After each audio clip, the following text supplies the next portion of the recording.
Lucas parked the car in front of the old mansion they had just purchased, feeling a mixture of pride and unease. The house was massive, with tall windows and arches that seemed to belong to another century. The cool afternoon air surrounded the scene, and the silence of the trees lining the property was almost oppressive. It was exactly what he and his wife Mariana had been looking for. A peaceful refuge, far from the chaos of the city. "This place is amazing, isn't it?" Mariana commented as she stepped out of the car, gazing at the imposing facade of the house. Her smile contrasted with the slight discomfort Lucas felt, though he couldn't quite explain why. As they entered the house, they were greeted by a long, dark hallway with creaking wooden floors underfoot. The old furniture, covered in dust, added to the abandoned air. But what caught Lucas' attention the most were the mirrors. There was at least one in every room of all sizes and styles, some with ornate frames, others with slightly cracked or dusty glass. "I guess the previous owners really liked mirrors," Mariana said with a laugh, running her hand along the frame of a large oval mirror in the hallway. Lucas just nodded, feeling something indescribable. It wasn't just the number of mirrors that bothered him. For a brief moment, it seemed like his reflection hadn't moved in sync with him. He blinked, and everything looked normal again. The house was full of potential, but it would require a lot of work to make it livable. Lucas spent the afternoon unloading boxes, setting up furniture, and organizing the bedrooms. Mariana was excited, walking through the rooms and talking about what they could change, how they would decorate, and what would make it the perfect home. But as night fell, Lucas' discomfort grew. Maybe it was just the exhaustion from the move. "Lucas, come check this out," Mariana called from upstairs. He climbed the stairs slowly, the constant creaking of the steps echoing down the empty hallway. Mariana was standing in front of a large mirror at the end of the corridor, her reflection slightly distorted by the old glass. "What is it?" he asked, frowning. "I don't know. It just feels strange," she replied, shrugging. "It's probably cracked or dirty." Lucas looked at the mirror but didn't see anything unusual. Just his wife's reflection beside him, both of them looking a little tired from the long day. He shrugged it off and smiled, trying to push away any uncomfortable feelings. "It's probably just the exhaustion. This place has history, but there's a lot to fix." As the night progressed, the house fell into a deep silence, broken only by the sound of their footsteps as they climbed the stairs to bed. On the way, Lucas glanced again at some of the mirrors, watching his reflection as he turned off the lights. Everything seemed quiet, and he tried to convince himself that the unease was just a result of being physically drained. In bed, the exhaustion finally caught up with him, and Lucas quickly fell asleep. However, something woke him in the middle of the night. He turned over, trying to figure out what had disturbed his sleep. The house was shrouded in near-complete darkness, except for the faint moonlight streaming through the windows. His tired eyes scanned the room, eventually landing on the mirror in the far corner. It was one of those tall mirrors with an old wooden frame. But it wasn't the mirror itself that disturbed him. It was the reflection. For a split second, he thought he saw Mariana's reflection, lying beside him, move independently from her actual body. He blinked his eyes, focusing on the mirror. Everything seemed normal except for that nagging feeling in the back of his mind. Lucas closed his eyes again, trying to convince himself that he was just imagining things. After all, the stress from the move could easily play tricks on his mind. With that thought, he drifted back to sleep, though the strange feeling of being watched lingered until he finally fell into a deep slumber. The next morning, Lucas woke up to the sunlight streaming through the cracks in the curtains. The strange feeling from the previous night seemed to have dissipated with the new day. Mariana was already up, organizing some boxes in the room next door. He stretched in bed, but before getting up, his eyes were drawn once again to the mirror in the corner of the room. The reflection showed the messy bed, the sunlight coming through the window. Everything seemed normal now. He chuckled to himself, brushing off the unease as a tired mind playing tricks on him. As he went downstairs for breakfast, the house felt more alive in the daylight. The mirrors in the hallway still caught his eye, but he decided to ignore them. There was too much to do, and he didn't want to waste time worrying about his own paranoia. However, the memory of Mariana's reflection moving differently the night before kept nagging at him. He shook his head, pushing the thought away. Throughout the day, Lucas and Mariana continued organizing the house, hanging pictures, arranging furniture, and cleaning the rooms. In the afternoon, Lucas decided to explore the attic, curious about what else might be hidden there. The space was dusty and old, filled with leftover furniture and boxes from previous owners. But what caught his eye was a smaller mirror, leaning against the wall. It seemed even older than the others, with yellowed glass and a wrought iron frame. He approached it, and as he looked at his reflection, a chill ran down his spine. Something was off again. Lucas blinked a few times and stepped back. For a moment, he could have sworn that his reflection was staring back at him with a different expression, as if someone or something was watching him from the other side of the glass. "You're going crazy," he muttered to himself, forcing a nervous smile. He picked up the mirror and leaned it against the wall, facing down. He quickly left the attic and returned to the main floor, where Mariana was still cleaning up the remaining rooms. "Don't you think this house has too many mirrors?" he asked casually. "Yeah, it's kind of weird," she agreed, laughing. "But we can take some down or maybe sell a few if you want. I've noticed you're not really a fan of them." Lucas laughed, trying to hide the discomfort that still lingered. He was determined to ignore the growing unease. After all, they were in a new phase of life, and he didn't want a silly thing like this to get in the way. During dinner, their conversation flowed normally, and the atmosphere in the house seemed lighter. However, after the meal, when Lucas went to the bathroom, something once again captured his attention. As he washed his face, he glanced up at the mirror above the sink and, for a split second, saw something that made his heart race. His reflection stood still, staring back at him. But the most terrifying part was that as Lucas lowered his head to dry off, his reflection didn't follow the movement right away. When he looked again, everything was normal. Taking a deep breath, he quickly left the bathroom, unsure if he should tell Mariana. Maybe she'd laugh at him, or worse, think he was losing his mind. He decided to keep quiet, at least for now. Maybe he thought it was just a series of coincidences. Old mirrors could be like that, with small distortions or imperfections in the glass. But as the night wore on, the feeling of being watched grew stronger. Every time Lucas passed a mirror, he felt like something was wrong. He could no longer deny it. Something about those reflections deeply disturbed him. He didn't know what it was yet, but he was beginning to realize that the mirrors were not just ordinary objects of decoration. There was something more, something he couldn't understand, but that seemed to be getting closer by the day. The next day dawned colder, with a thick fog blanketing the garden surrounding the house. Lucas woke up feeling even more unsettled than the day before. The discomfort he had been trying to ignore since they moved into the house had intensified.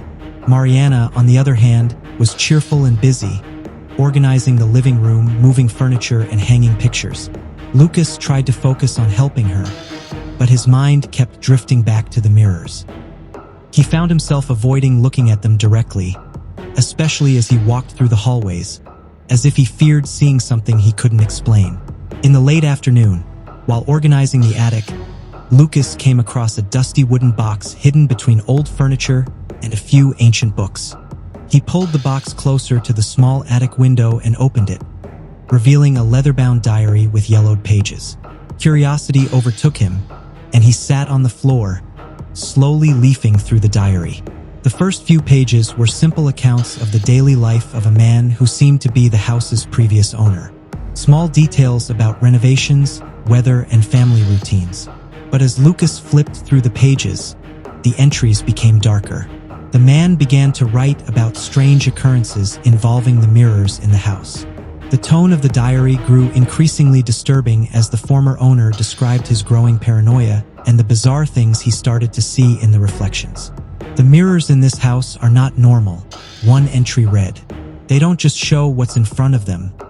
Sometimes I see things that shouldn't be there, reflections that move on their own. Other times, I see events that haven't happened yet." Lucas paused, his heart racing. He had noticed something wrong with the mirrors, but had been hesitant to admit that something supernatural might be at play. Flipping quickly through the following pages, he found more unsettling details. Yesterday, I saw my own reflection standing still in the hallway mirror, staring at me, but I wasn't there. The reflection smiled at me. I don't know what's real anymore. The final page contained a rushed, almost illegible note. The house is trying to take me. The mirrors show the future, but I can't escape what I see. I'm trapped here. Soon they will be too. A shiver ran down Lucas' spine, and he slammed the diary shut, feeling the weight of the words he had just read. He glanced around the attic, half expecting to find someone or something watching him. The house seemed darker, more oppressive than before. Descending the stairs with the diary in hand, Lucas approached Mariana, who was in the kitchen preparing dinner. "I found something in the attic," he said, his voice quieter than he had intended. "A diary from the guy who used to live here." He thought there was something wrong with the mirrors too. Mariana laughed at first, but her amusement faded when she saw the serious expression on Lucas' face. "Really? What did he say?" she asked. Lucas hesitated for a moment, trying to find the right words. He didn't want to sound paranoid, but he also couldn't ignore what he had read. He thought the mirrors showed things that hadn't happened yet, and that somehow they were shaping the future. Mariana shook her head, a skeptical smile on her lips. "Lucas, that sounds like something out of a horror movie. These mirrors are old, some of them are cracked or dirty, so of course you're going to see weird reflections. It's just the age of the glass."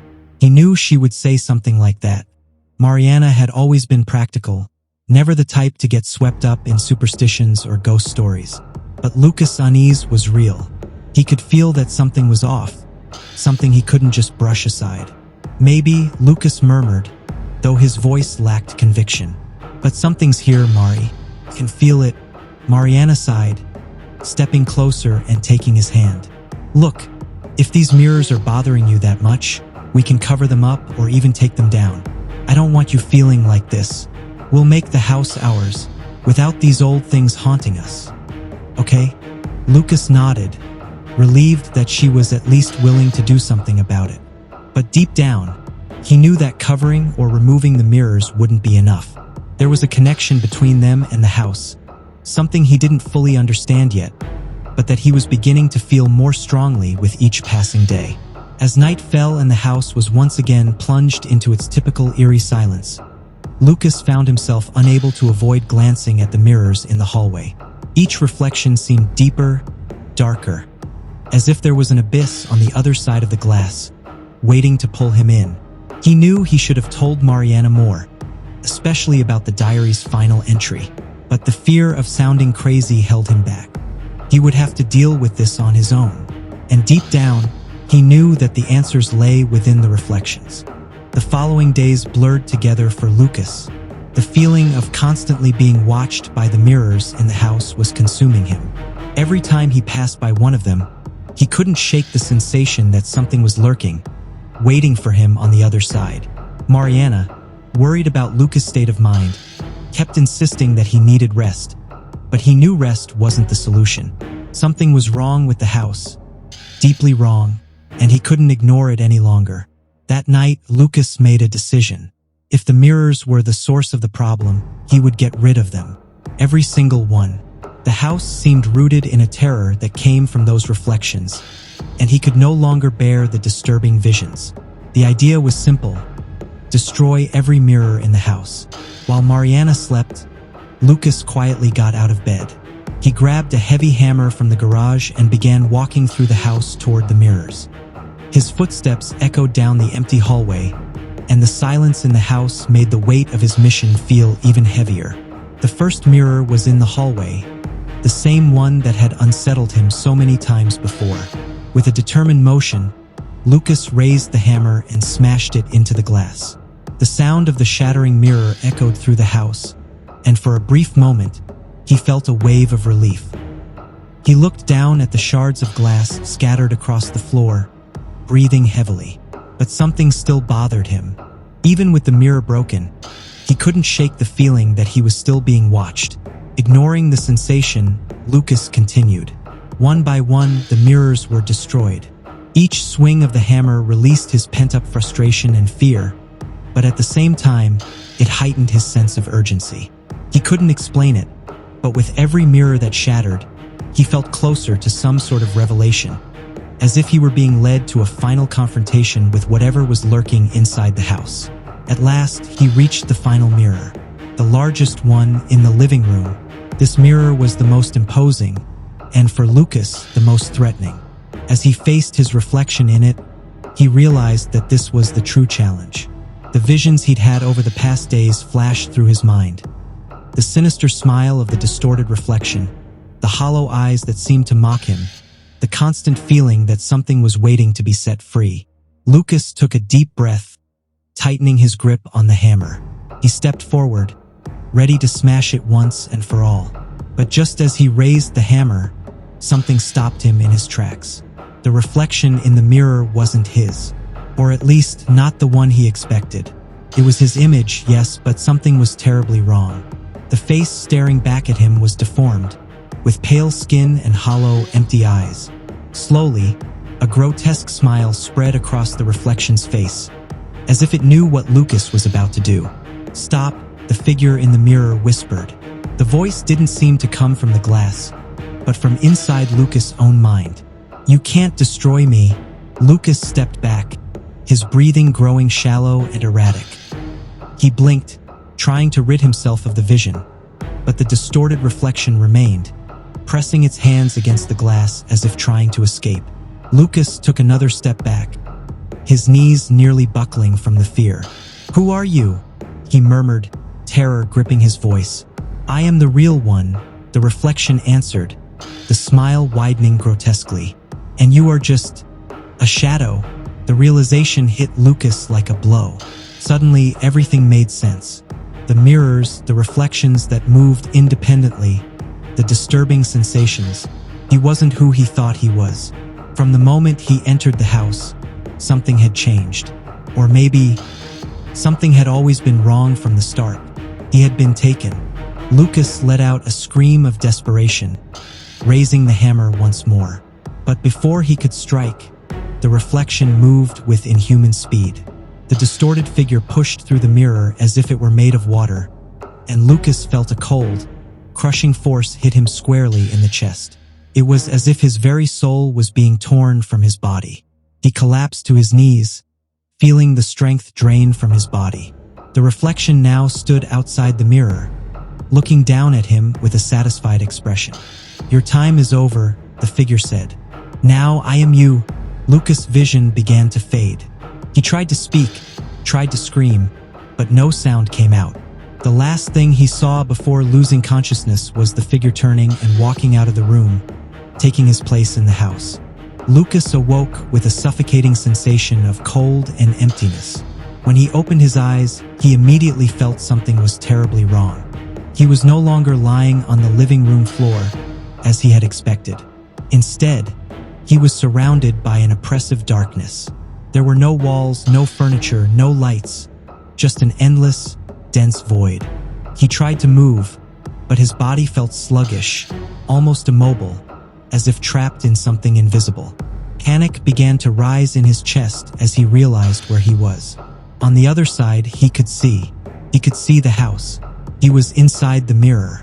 At first, his mind refused to accept the truth, but with each passing second, it became more and more evident that he was no longer in the real world.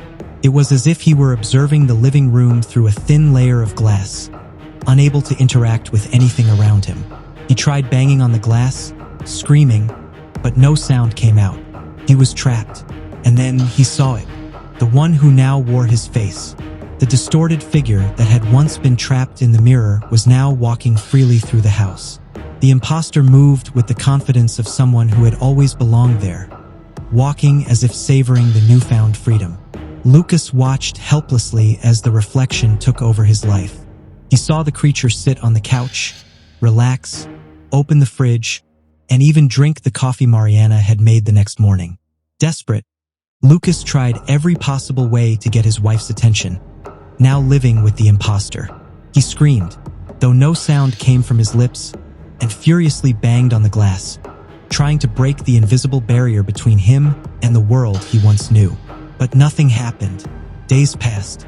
He watched in horror as the imposter fully assumed his life. To Mariana, nothing was wrong. The imposter spoke to her, smiled, made the same jokes Lucas would have made. It was as if Lucas had never existed. Everything seemed to carry on as normal, except for one detail. Every now and then, the imposter would look directly into the mirror, as if it knew Lucas was there watching. And each time it looked, that sinister smile would creep across its face, a cruel reminder that Lucas had been replaced. Lucas began to lose track of time. Trapped inside that glass prison, he could see time pass, but he couldn't participate in it. The world moved on without him while he was frozen in place. Each time he tried to get Mariana's attention, she passed by the mirror without noticing him. The loneliness and despair slowly consumed him. But something changed. One night, while the imposter slept in the bedroom beside Mariana, Lucas felt a presence beside him. He turned, and out of the shadows of the mirror, a figure emerged. It was a woman, pale, with sunken eyes and a deep, sorrowful expression. She wasn't exactly human anymore, but more of a shadow of what she once had been. And in that moment, Lucas understood. She was one of the souls trapped in the mirrors before him. Like him, she had been replaced, and her reflection now lived in the outside world. There were many of them, imprisoned in the depths of the house's mirrors, all watching helplessly as their lives were stolen. "They never stop," the woman said, her voice weak but audible. "They watch us, and they wait for the right moment to take our place." Lucas couldn't believe what he was hearing. All those mirrors, all those figures he had seen moving strangely, they were real. They were people like him who had been captured and replaced. Panic gripped him again. "How do we get out of here?" he asked, his voice trembling with desperation. "We don't," the woman replied. "We're trapped here forever, condemned to watch. But sometimes there's a chance." A split second. When the imposter looks into the mirror, there's a connection between us and the reflection. If we can force our way out, we can escape. Lucas looked at her, incredulous. How could he force his way out? He had already tried everything. But then he remembered the moments when the imposter would look directly into the mirror, as if mocking him. Maybe in that moment of connection he could take his life back. It was his only chance. The next night, when the imposter went into the bathroom and stood in front of the mirror, Lucas prepared himself. He focused all his energy on that moment. When the imposter looked directly into the mirror, smirking condescendingly, Lucas acted. He slammed against the glass with all his might, feeling an invisible barrier begin to crack, as if he were breaking through a layer of ice. For a brief second, the imposter hesitated, as if it sensed something. And then, Lucas lunged forward, pulling the imposter into the mirror with a silent scream of desperation. There was a feeling of vertigo, a moment of free fall, and then, suddenly, Lucas felt the coldness vanish. He was back. Breathing heavily, Lucas looked at the mirror. The distorted reflection had disappeared, and in its place, he saw himself, finally free from the glass prison. The imposter was now on the other side, pounding on the mirror, furious, trying to escape, but Lucas didn't look back. He knew the nightmare was over, at least for him. But even as he walked away from the mirror, a doubt lingered. How long would it be before another soul was trapped? How many more people would be consumed by the house? And more importantly, was he truly free?